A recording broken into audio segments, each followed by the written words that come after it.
이 작품도 조금 표현상의 특징 주목할 게 몇 가지가 좀 있습니다. 음.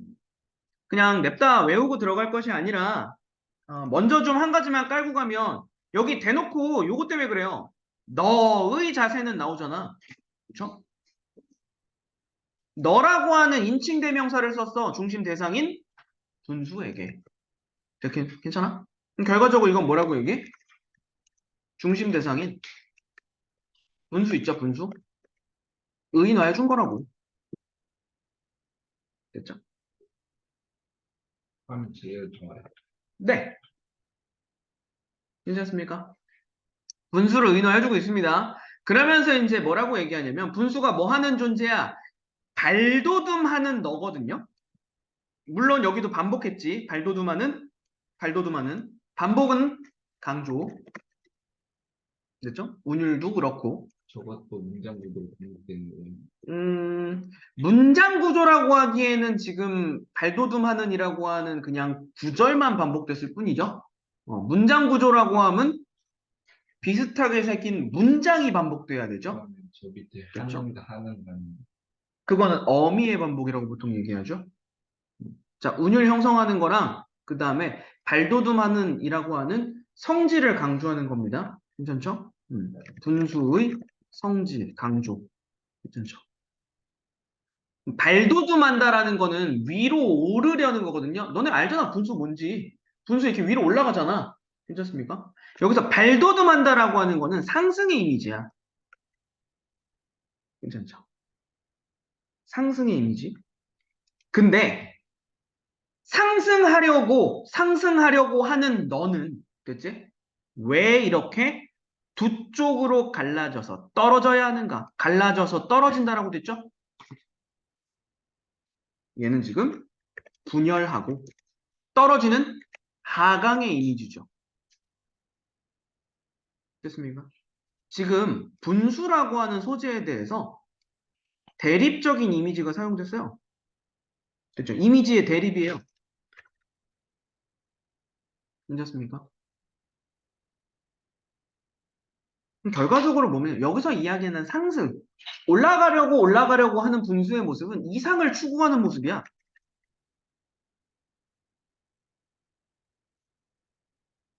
이게 상승인 거고. 괜찮습니까? 반대로 갈라져서 떨어지는 거, 이렇게 분수 떨어지는 모습 아시죠? 갈라져서 떨어지는 모습. 그렇죠? 하강. 그러니까 떨어지는 모습이라고 하는 건 다른 말로 좌절이죠, 이게. 떨어지는 모습, 좌절의 모습, 좌절. 그렇죠? 괜찮죠? 괜찮습니까? 분수는 지금 이런 존재로 지금 화자가 그리고 있는 거라고. 괜찮습니까? 저거 전체가 좌절의 모습이에요. 아니죠. 저거 떨어지는 모습. 이렇게. 그렇죠? 얘랑 얘가 대비된다고. 괜찮죠? 문제 없나요?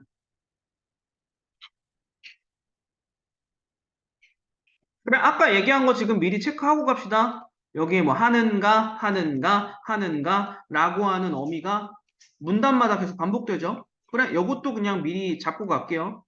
음, 뭐뭐 하는가 라고 하는 어미를 반복하는 거죠.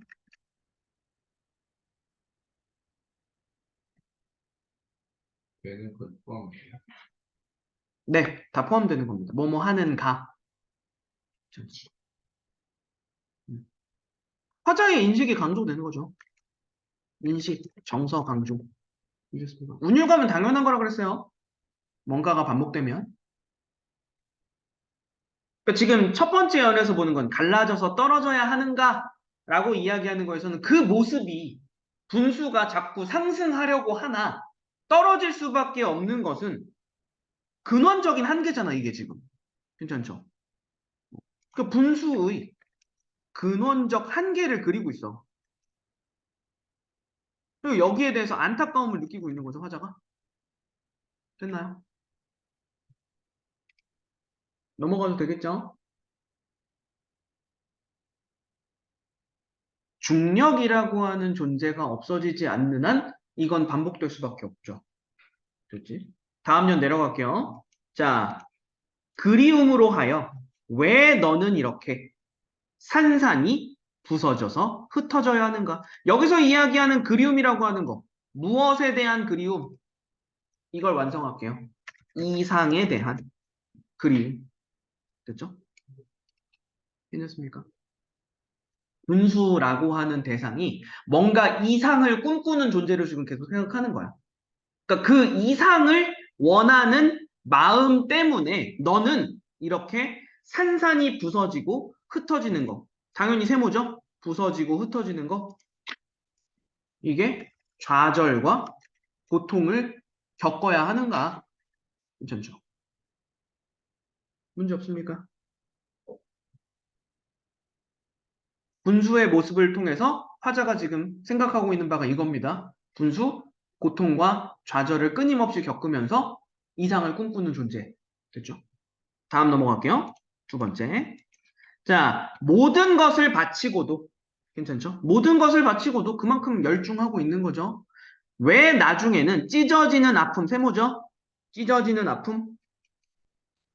이게 지금 표면적인 모습을 형상화한 걸로 접근하면 분수 이렇게 갈라져서 떨어진다 그랬잖아, 아까.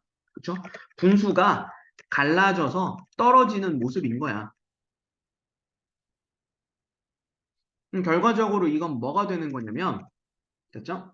이 모습을 통해서 뭘 형상화하는 거냐면, 자, 이거를 인간에다가 대입해 보자고. 내가 뭔가를 추구하는 게 있어. 됐죠? 내가 추구하는 이상이 있다고. 그 이상을 향해서 끊임없이 모든 것을 바치는데, 그게 자꾸 실패한다고 생각해 봐. 내적 갈등도 생겨날 것이고. 그죠? 그렇잖아. 이거 계속 해야 되나? 해도 되나? 막 이거 있을 거 아니야. 그러니까 이 갈라져서 떨어진다라고 하는 거는 그 내부에서 일어나는 자기 분열, 그죠? 내적 갈등, 괜찮습니까? 그리고 이상의 좌절에서 느끼는 고통 자체라고 하셔도 돼요.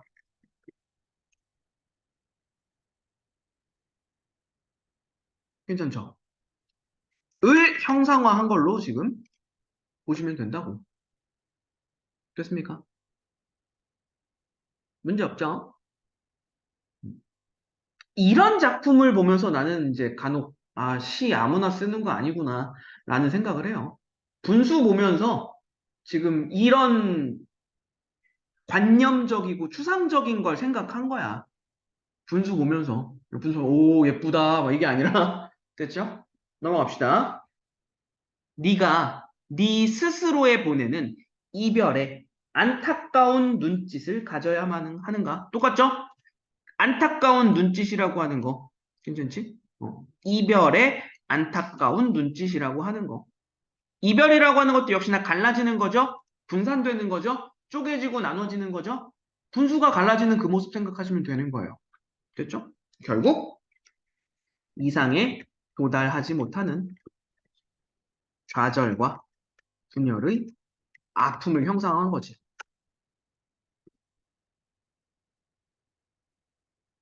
괜찮나요?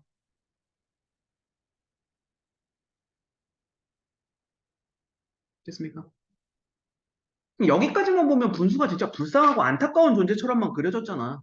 근데 그건 또 아니에요. 세 번째 장면 가시면 그것만은 아닙니다. 자, 뭐라고 얘기하느냐? 왜 너는 다른 것이 되어서는 안 되는가? 라고 이야기하죠. 그러니까 왜 꼭 그 이상을 추구해야만 하는가? 괜찮습니까? 좀 편안할 수도 있잖아. 자꾸 좌절하는 그 이상이 아니면. 대신에 다음 떨어져서 부서진 무수한 네가 왜 이런 선연한 무지개 동그라미 다시 솟는 거 동그라미 요게 중요해요. 분수가 자꾸 떨어지고 갈라지는 모습에만 주목한 게 아니라 이 화자는 뭐라고 얘기하냐면 그럼에도 불구하고 분수는 계속 다시 솟아오르잖아. 괜찮습니까? 좌절에도 불구하고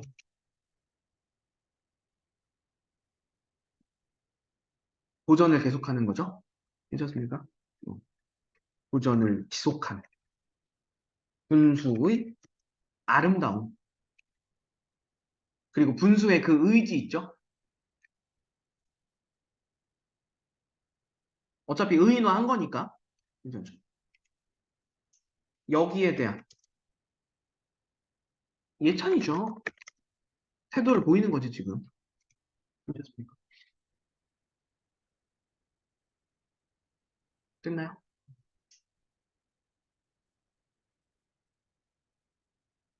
요 정도 정리해 두시면 되고, 그러니까 이 작품에서 우리가 놓치면 안 되는 제일 중요한 건 이겁니다. 상승의 이미지랑 하강의 이미지가 각각 어떤 모습을 형상화한 것인가, 이상을 추구하는 모습과 그 이상이 좌절되는 모습. 하지만 분수는 그럼에도 불구하고 그 상승을 멈추지 않는다고. 괜찮습니까? 이 부분에 우리는 주목해서 작품 독해하시면 됩니다. 어려운 작품은 아니에요, 그래서. 상징적인 그것만 딱 캐치를 하면. 됐죠? 자, 같은 맥락에서 다음 작품으로 넘어갈 거예요. 넘어가시면 틈 사이가 되겠죠? 틈 사이. 자, 얘도 지금 보시면 알겠지만 방금 전에 분수는 화자가 분수를 관찰했거든? 분수를 관찰하고 거기에 대해서 내가 어떤 상징성을 부여한 거야. 자, 여기서는 지금 뭐냐면 관찰의 대상이 좀 한 몇 가지가 나와요. 두 가지가 나와요. 첫 번째 관찰의 대상. 찻잔입니다. 찻잔. 1번. 관찰의 대상 1. 근데 그 찻잔에 뭐가 있냐? 수많은 실금이가 있어요. 됐죠? 금이가 있다. 네, 금가 있는. 가느다란 금이 가 있는 거예요. 됐습니까? 그러면 이것도 마찬가지죠. 봐봐. 우리는 일반적으로 컵에 금이가 있어. 그러면 뭐야? 망가진 거잖아. 고장난 거고 실패작인 거잖아. 괜찮습니까? 근데 이 화자는 그렇지 않아요. 됐니? 이 화자는 그렇지 않아요. 그래서 이 얘기 나올 수 있습니다. 통념과 다른 인식. 대상에 대한이라고 앞에 붙일게요. 통념과 다른 인식을 드러냄. 이런 말 나올 수 있어요. 됐죠? 음. 자, 뭐라고 얘기하느냐? 그 실금에 대해서 마르면서 굳어지면서 스스로 제 살을 조금씩 벌려서 그 사이에 뜨거운 불김을 불어넣었으리라. 살을 벌려서 불김을 불어넣었대요. 여기서 말하는 불김은 생명력을 불어넣었다. 또는 뭐 가치를 불어넣었다. 뭐 이 정도 생각하시면 되겠죠?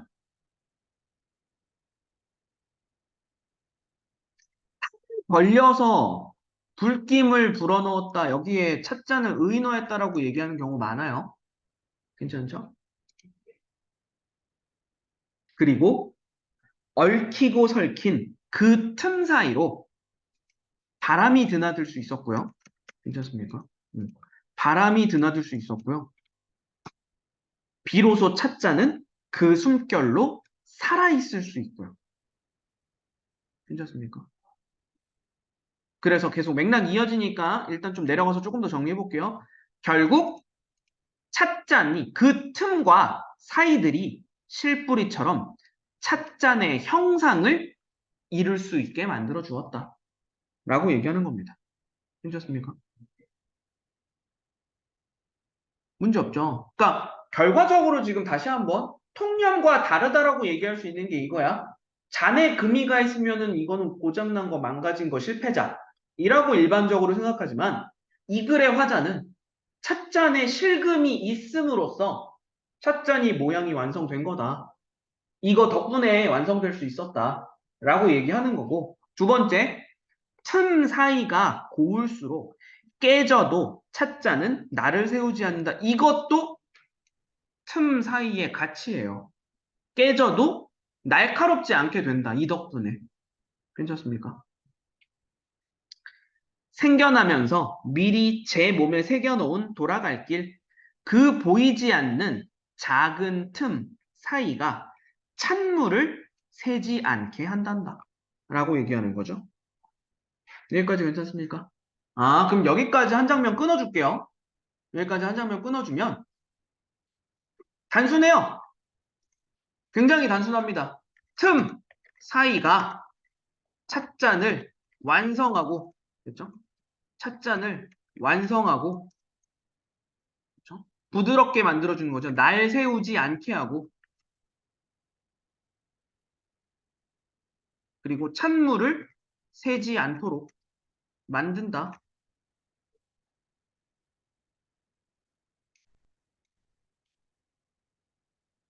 괜찮죠?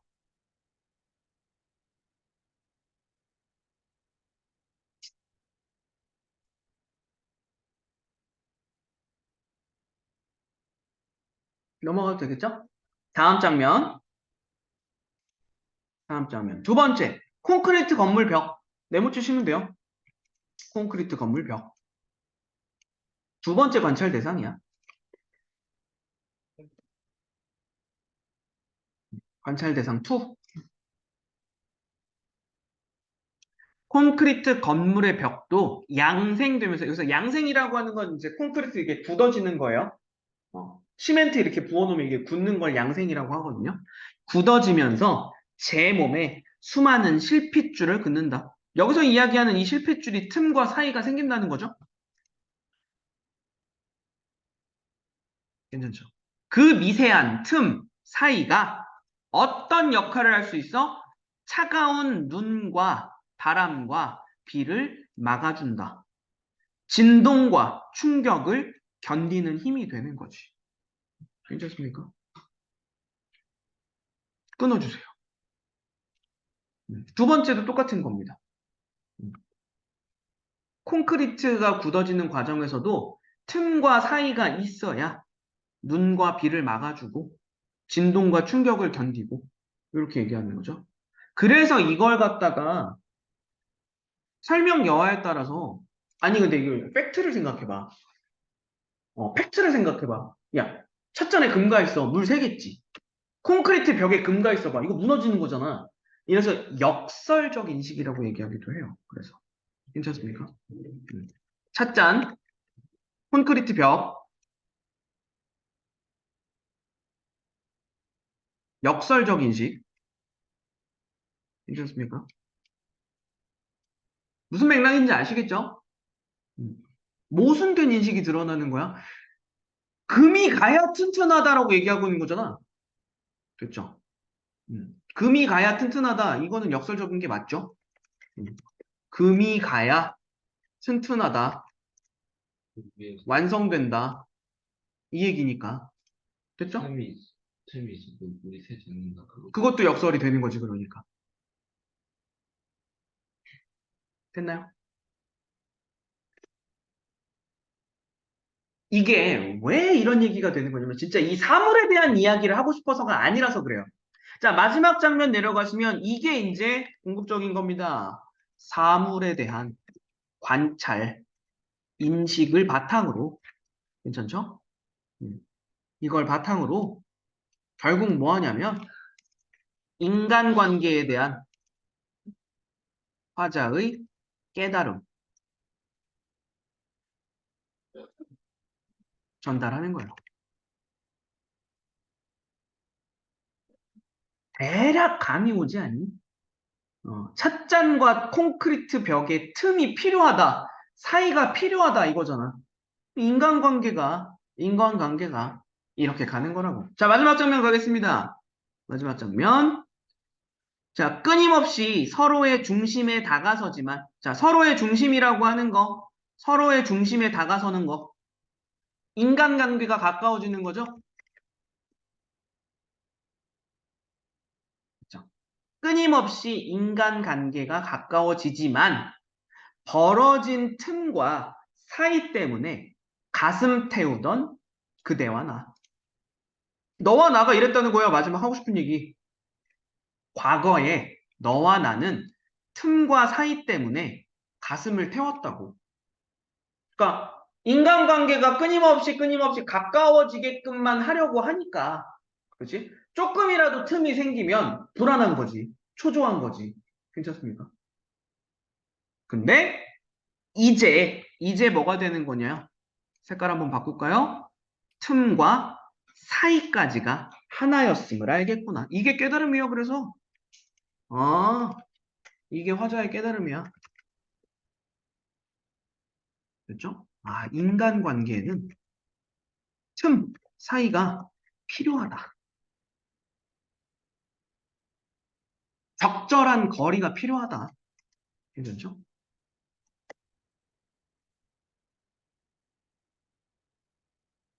그렇습니까?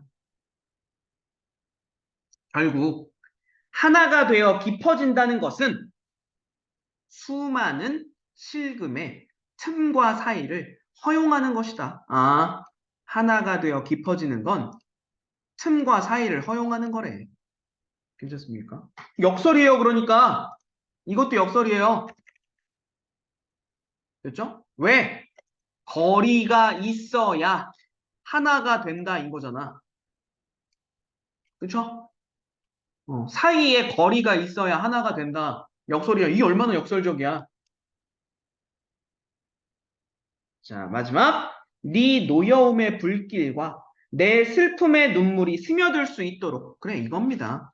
이게 틈이 있어야 만약에 감정에 어떤 골이 생기거나 분노, 슬픔 등의 감정이 있을 때, 됐죠? 분노, 슬픔 등의 감정이 완화, 완충될 수 있는 공간인 거라고. 서로 속살에 실뿌리 깊숙이 내리는 것인지도 모를 일이다. 라고 얘기하는 거죠. 괜찮습니까? 그럼 종합해보면 이렇게 되는 거예요. 사물에 대한 관찰을 바탕으로 두 작품 다 가는 거예요. 분수도 그렇고 틈 사이도 그렇고 특정 대상에 대한 관찰을 바탕으로. 괜찮죠? 분수를 봤어. 분수가 상승하고 떨어지는 모습을 통해서, 그죠? 이상에 대한 추구와 좌절, 하지만 끊임없이 도전하는 모습. 됐죠? 이걸 형상화한 거고. 찻잔에, 콘크리트 벽에 금가 있는 모습을 보면서, 아, 인간관계에서 이 틈과 사이라고 하는 게 얼마나 큰 가치를 지닐 수 있는가에 대한 인식을 드러내는 두 작품 다 좀 독특한 인식과 발상이죠. 얘기했잖아. 재밌다고. 어. 이런 지점으로 접근해 보면은 조금 색다르잖아. 어. 그래서 그런 부분에서 재미를 느끼는 겁니다. 뭐 거창한 부분에서의 재미 뭐 이런 게 아니라. 됐죠? 이 작품 두 개 정리해 보도록 합시다.